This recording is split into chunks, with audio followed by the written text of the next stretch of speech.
and welcome to an extra special bonus episode of Work the Left Side. I am down in London. We have just been to New Japan Royal Quest 3 at the Copper Box last night. I am here with our very good friend Scott. Hello.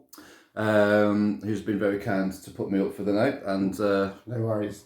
Been an absolute pleasure. So yeah, we are here to just chat and have fun and reminisce about the awesome show last night. So yeah, we'll kind of work our way through the card, and yeah, all good. So first up was we got Robbie X and Ishimori. Yeah, it was cool, man. I'm a fan of Robbie X. I've seen him a few times. Very talented dude. It's a shame the tagline, the man that gravity forgot, is already taken, because it very much applies to Robbie X's style.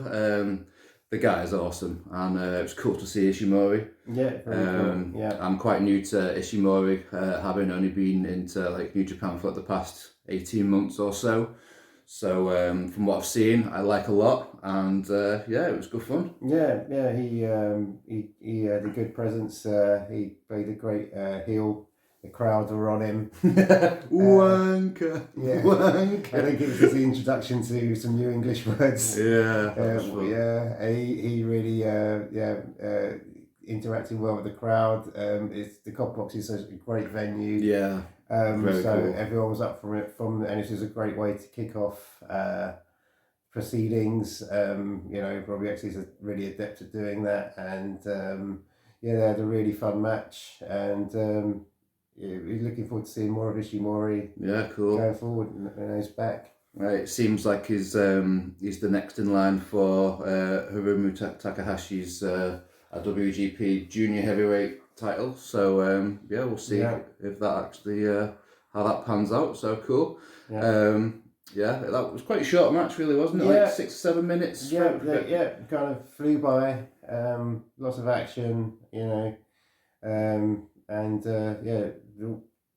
not many pauses in the action, but Ishimori picking up the win. Yeah, and cool. Looking like a good threat challenge to Hiromu going forward. So yeah, good cool stuff. Yeah. Yeah. So should we move on to the next one then? Next one, we have Trent Seven, and he was up against El Desperado. Yeah. El Despi. So this was cool. Yeah. This was really good. Trent Seven, obviously having his heat from the shenanigans he's been getting up to in Rev Pro with Michael Oku. It's another nice flavour these shows have. Yeah.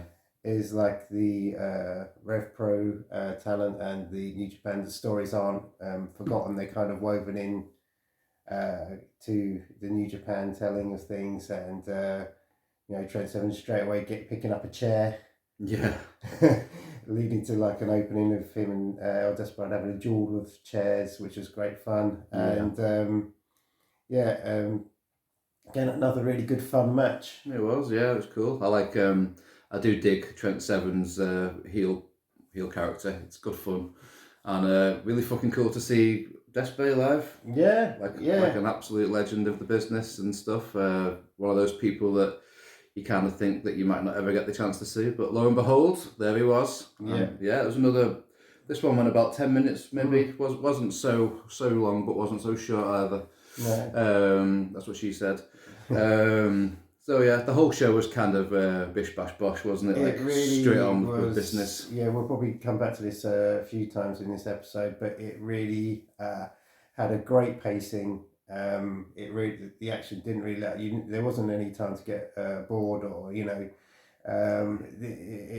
or think your mind didn't get any time to wander. You were kind of kept engaged. They kind of got you by the throat and kept you there, and it was fun. Yeah. But I think I said to you about halfway last night after it finished, about halfway through, I was like, wow, they've really. They're really not wasting. They've trimmed the fat from the show, and I think a lot of shows you might go to, whereas there might be great fun, you might find yourself,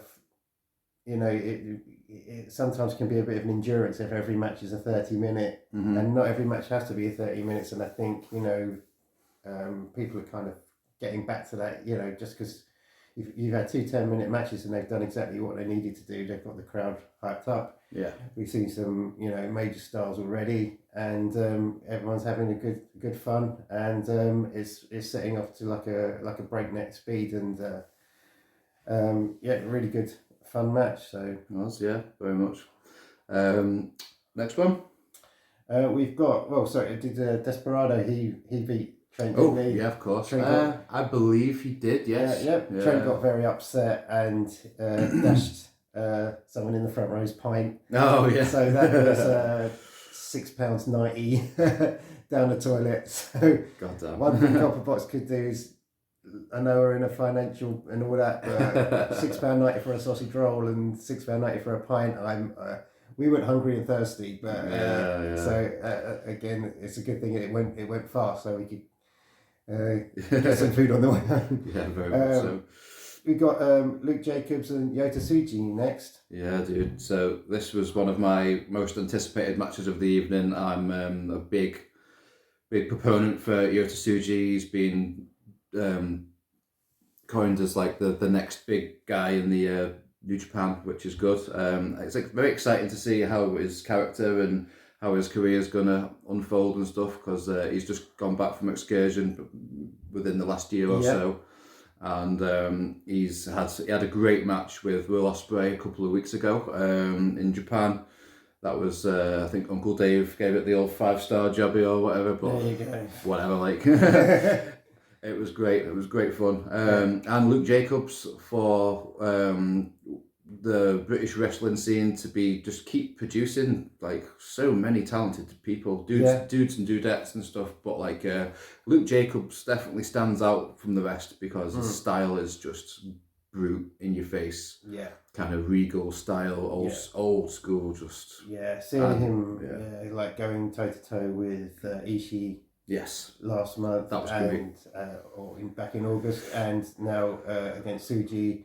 I mean, both history and Rev Pro. It's great to see them both kind of developing from when, like, I've sort of seen them like live first, and when Tsuji was in Excursion, and he always had an aura of a star about him when him and Shooter were over. Mm-hmm. And Luke Jacobs has always impressed. He's like, his body shape's changed a bit, cut a bit of weight, put on a bit more muscle, but he's still hard hitting, legit. He's got that kind of shoot fighter kind of vibe to him. Easily see him going over to Japan and doing good things. It says a lot about the trust and belief in him for him to be put in the ring with Ishii, and the next big thing with Tsuji and forget who else he's wrestled recently. He was due to fight Eddie Kingston next weekend, which unfortunately has been cancelled. Right. But I was so looking forward to that. Yeah, and I think this won't affect his trajectory too much, but it would have been a nice end to like the kind of season he's had. But it will come, and we'll probably see it on a big stage, and if not before. But we'll see it like on a mainstream stage. I don't see how he can be denied. His progress is phenomenal, and he's doing great stuff. I'd definitely like to see him go over to Japan. That would be cool to see him on one of their shows. So the Tsuji got the win. Which makes perfect sense because he's being built up to be the killer. Yeah. So I had no complaints here. Jacobs looking very strong in defeat. It's one of those that could have gone either way. Yeah. And just at the end of the day, tip the balance to Tsuji, but no shame on either of those guys. They put in a solid match. Yeah. Again, crowd was still up for it, getting into it. It was nice to be in such a nice venue in the Copper Box. The Copper Box is an awesome, beautiful venue, really lovely, and not a bad seat in the house, and it felt like a good old fashioned Saturday afternoon's wrestling. I really enjoyed the show. Next match, we've got Leon Slater, Cameron Kai, and they're up against Clark Connors and Drilla Maloney. Cool, dude. Bullet Club. So again, another really fun tag match. Leon Slater, we've talked about before, such an impressive guy. Very. Cameron Kai, hadn't seen him wrestle live before, but he gelled so well as a tag team with Leon Slater. Kind of more of like a smaller frame, but like a powerful kind of move set. Connors and Maloney, perfect for Bullet Club. I think you said to me, these guys are tailor-made. Jewel Maloney is just Bullet Club through and through, and their theme is great. Oh, I kept talking to Scott, probably ad nauseum, but music's a big thing for me in my life. But the theme for a wrestler, does a lot for me. Yeah, and the what would you call it? Just kind of horrible, dark, kind of grinding rap or something like that. But it really, really works for their character and stuff. And I loved it. It's really good. Yeah, Suits them down to the ground. Yeah, so some great spots in the match. Some real heat with the crowd. It was. If you wanted to say if any criticism, it was always going to be a foregone conclusion, but didn't hurt the match at all. The challengers looked very strong. In defeat. They, obviously loved by the home crowd. I mean, obviously, Maloney's from UK too, but Clark Connors really getting some good heat. Skipping around the crowd, flipping everyone off. Great stuff. I really, I'm enjoying this version of Bullet Club. I think they are kind of, if you look at the essence of what Bullet Club started as, they're really nailing it, and they're really coming out the shells. And like we were saying a minute ago, with Luke Jacobs, and seeing his progression, seeing Maloney coming up, and his progression into New Japan from Ref Pro in the UK Indies, doing fantastic stuff. Yeah, very cool to see an English, one of two Englishmen in Bullet Club as well. So that's the first two ever. So that's really cool. Yeah. My only complaint of this match is that we didn't get to see a 450 Swanton. Yeah. We were robbed. Yeah. Robbed! But we did see Leon Slater almost leave the arena when he did that. I thought he was going to hit the guy in the corner, and he went over. Oh, right, yeah, over the turnbuckle. And it's just like he's got gadget shoes on. That was a holy shit moment. It's a bit like when I watch my cat and it's on the floor, and then the next thing it's on the dinner table, and it's like you didn't even bend your knees, you just shot. It's incredible. Funny, man, really good. Next up we've got Gorillas of Death. We've got the El Fantasma and Tamatonga and Tangaloa. Gorillas of Destiny. Gorillas of Destiny, sorry, stumbling over my words. It's been a long evening, and we've just watched a very fun collision as well. So there's a lot of swirling. And then you've got the rest of the guys coming up from Bullet Club. Alex Collum, you've got Dave Finlay and Gabriel Kidd. Yeah. Gabe Kidd, absolute madman. Really. I couldn't take my eyes off him. He's just so animated. He's a bit like, he's not like Minoru Suzuki, but for me, he has that vibe of when he comes out and he's in character, you're kind of a bit hesitant of maybe going boo, because you think he could just grab me and take my head off. Yeah. Very much so. his energy at the moment is just off the charts, and it just doesn't stop from the bell, even before the bell to way after. It's again, Bullet Club, really enjoyable. Finlay again is getting a lot of stick for people saying he shouldn't be leader. Poor man's Jay White is what I've seen thrown at him so many times. Just quite lazy, isn't it? It's pathetic, really. Yeah. I know it's very, very different from the Bullet Club of old, but just accept it for what it is and have some fun. Yeah. I mean, for them to be going for 10 years, it's never going to be the same as, and how many people criticising now are just looking back through rose-tinted glasses, and you were probably, if you went back 10 years and were looking at Bullet Club, there was probably wasn't there? There was all kinds of criticism when Jay White took over. So, it is what it is. And, never got to win.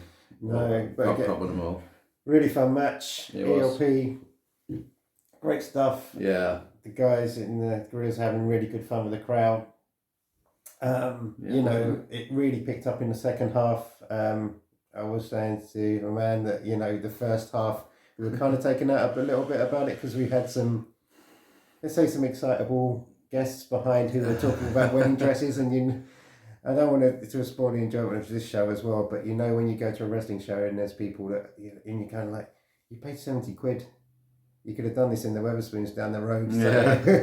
But we were focused, and then in the build, so we kind of like almost zoned out a little bit until it picked up in the second half, and the crowd got back into it and really tore the place down, and it was a fantastic little ending to that. Yeah, it was good fun. So God got the win, right? David Finlay took the pin, which seems like he's taken a few losses lately. I'm just going to see if that's going to play into his character, make him more pissed off, more determined, or whatever. Yeah, because he's just lost the never open weight title to Tama Tonga very recently at Destruction. Yeah. So what's next for Finlay? World title? Yeah, definitely fight maybe. Who knows? Different shades to his character, giving him different avenues to explore. It's good stuff.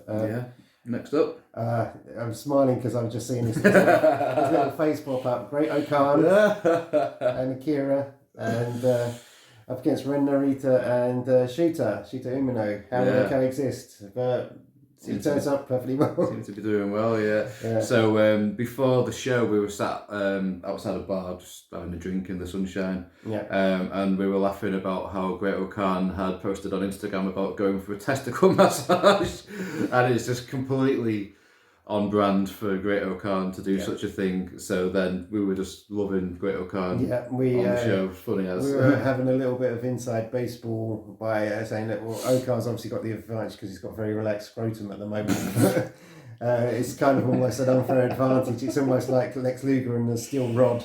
I think we haven't watched the televisual thing, but if the commentary picked up on that would just put me. I'd be on the floor in stitches. But he posts some crazy stuff. He's put a picture of his breakfast on this morning, and he earned his breakfast because it was a really fun match. I love the way when Ren and shout out to the t-shirt, by the way. My Ren Narita t-shirt is Shibata Jr. Yeah, he's got that's kind of swagger. He's a little bit more like a pointer, kind of like a dog, almost like I know it's like a little Doberman pinscher. Mm-hmm. He's kind of like small and lithe, but you could say he's got a nasty bite. Mm-hmm. He comes out the regular entrance, Shooter's up in the crowd, playing up to the crowd, shaking hands. Yeah, Narita's purely business. They get in the ring and it just clicks. There's that kind of begrudging when they, when they get the victory.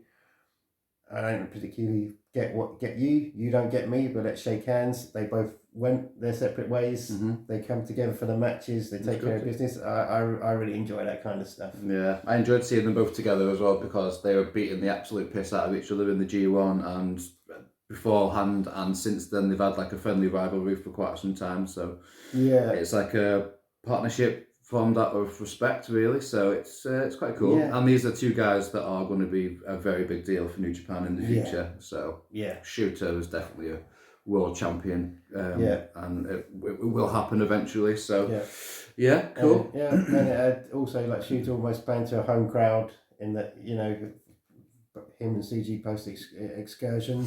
Mm-hmm. Big. Everyone loves him in the UK. Everyone knows what he's capable of.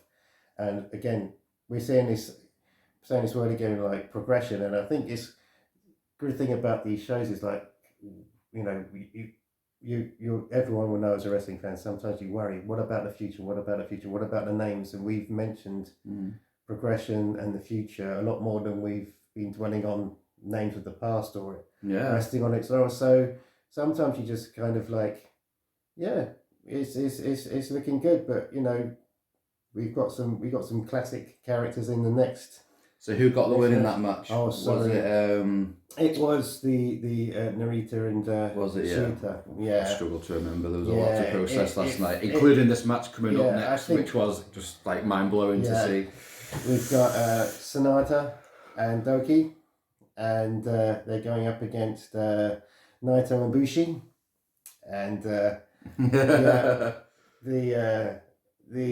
crowd were massively white hot for Naito. I was like a little kid just dancing around in my seat. Like I've already, like I say, I've not I've only been into like watching New Japan for like the past year and a half, but I have gone back and I've watched a lot of stuff from years gone by. And Naito, I can see why he's a legend.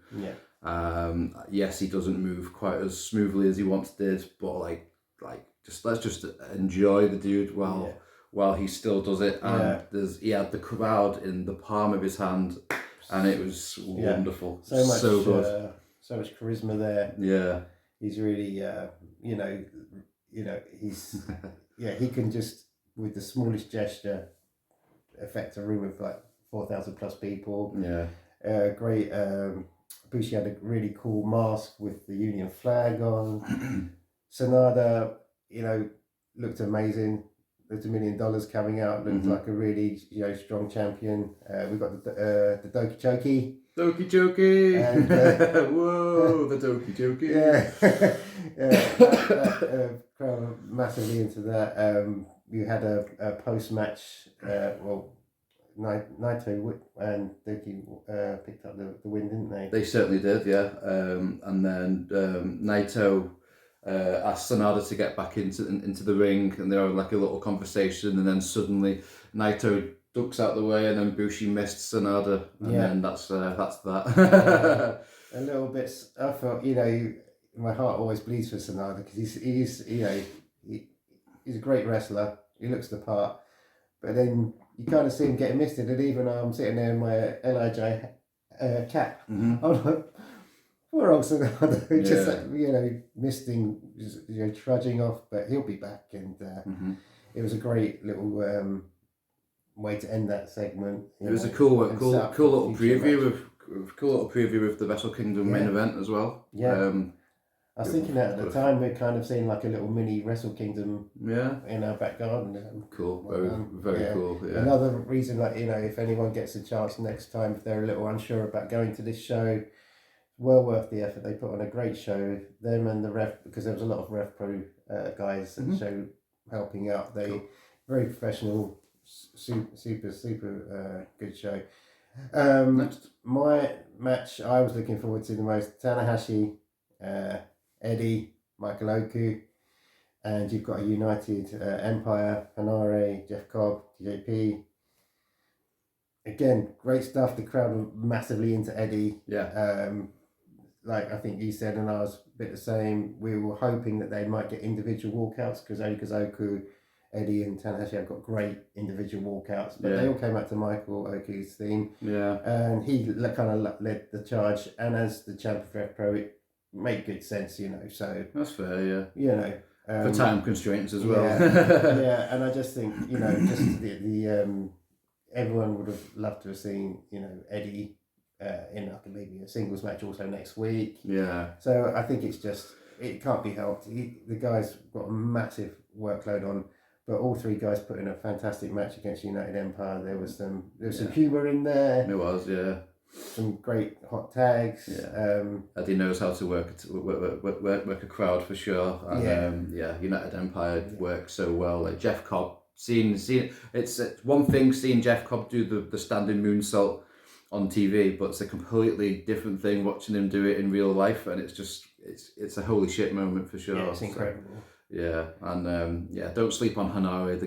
This dude is talented. And they've all got such charisma. The United Empire guys, they're really fantastic. And Oki got the pin, didn't he? So the victory. There was a little bit he kicked Eddie accidentally.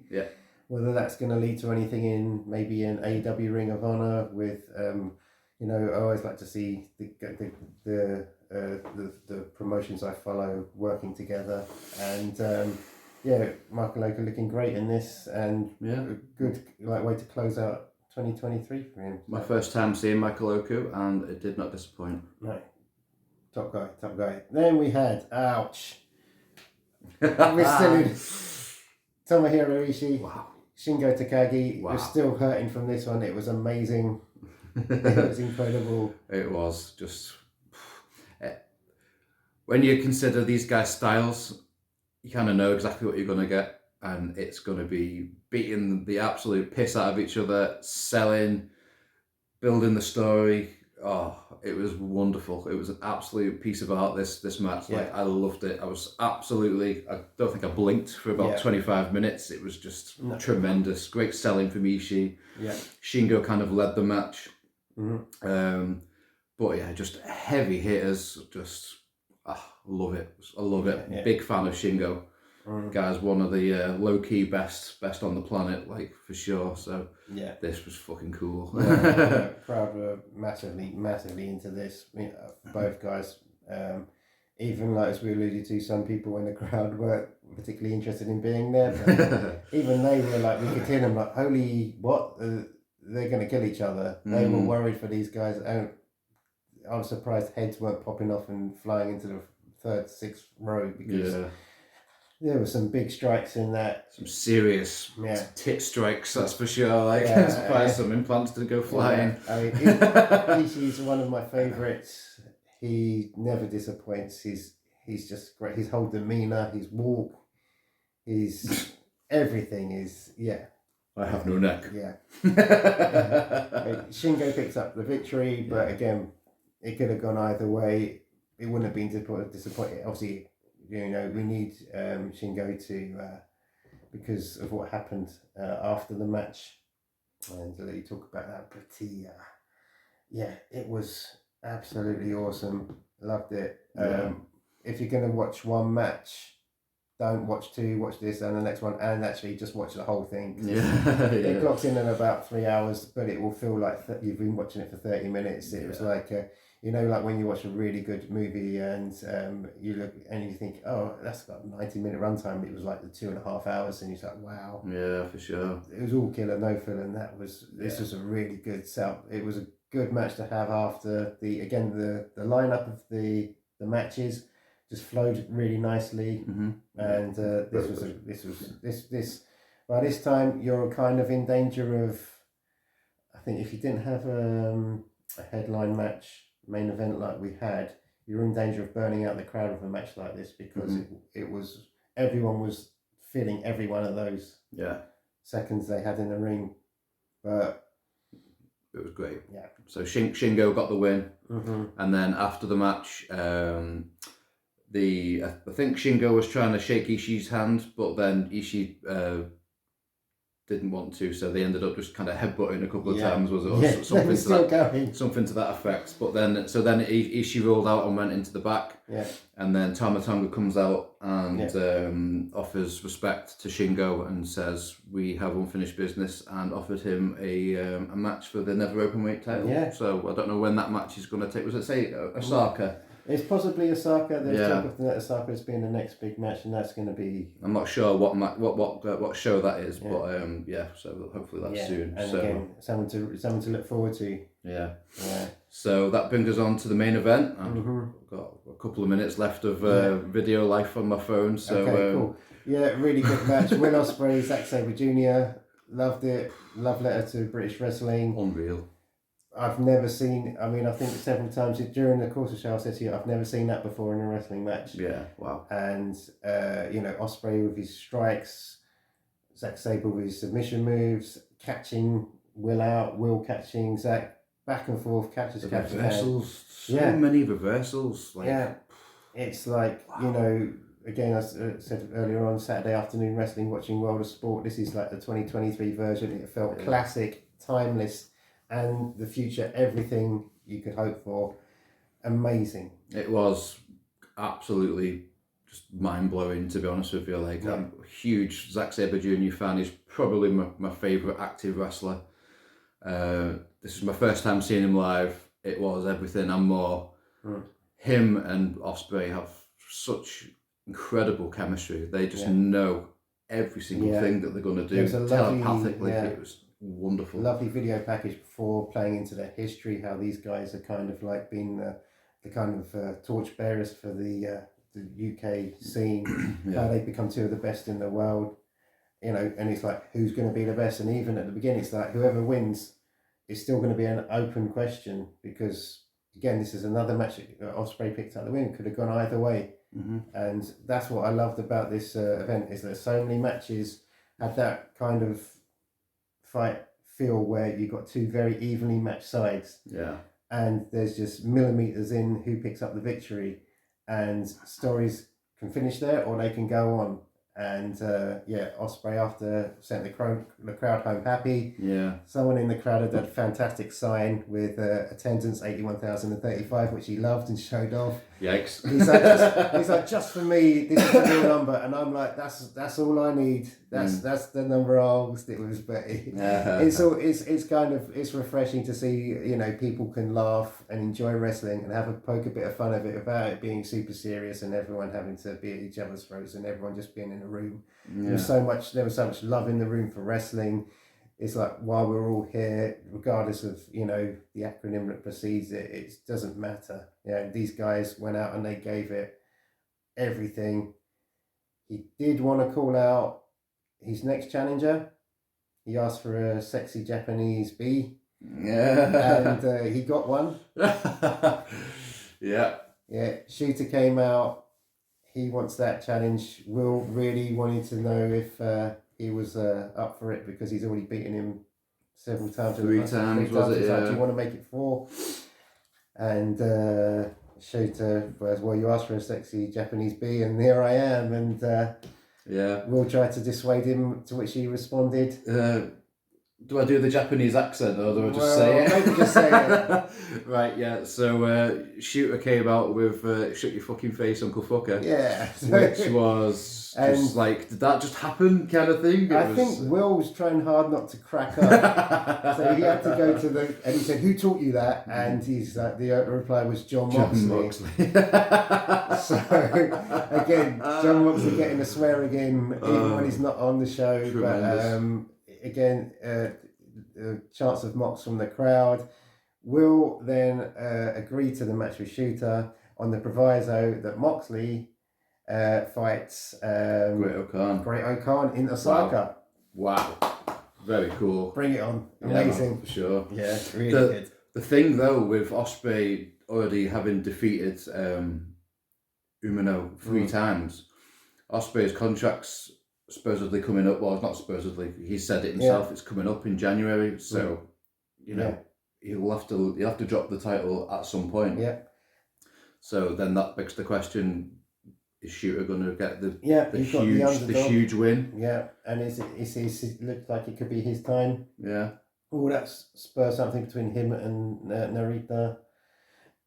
Jealousy, competition for the belt.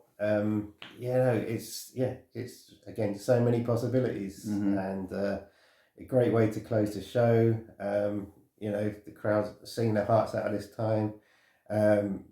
Ospreay spent so long talking to everyone in the crowd, because we sat there for like 5-10 minutes after Ospreay stopped talking really after the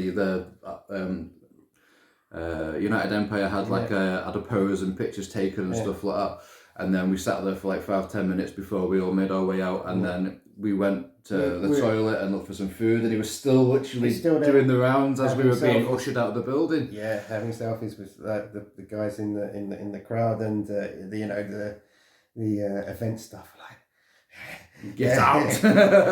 Thanks for coming, but I do like that with Ospreay. He loves so much and appreciates so much of what he's earned for himself, really, with people, and what he likes to give back as much as possible. So all in all, it was an absolutely incredible show. I drove 5 hours from Leeds down to London yesterday. 5 stars. For sure. Great. So I mean, I was absolutely knackered before the show even started. My eyes were burning. But it was a great show, fully worth it, and even better to meet my man and his wonderful partner and his wonderful cats who I've been having conversations with. So socials, where can we find you? Scenes of Graphite Horror is where I post all my art and wrestling related stories. There's some horror stuff on there from back in the day that, if wondering why it's got a weird name, it was basically started in the lockdown. T-shirts, horror related. How many characters can you see in this T-shirt? We love horror. We love wrestling. If you love goofy shit like that, you'll find something there. Yeah. So find us at WTLS316, and my personal is Tankle_Grimoire, which is usually for like family stuff and death metal and stuff like that, things of that kind. So yeah, cool. Thank you very much for joining us, and Nick will be back next week with Lizzie Ever and some other fantastic, pretty cool guests. So look out for that. Thank you very much. Have a sweet week.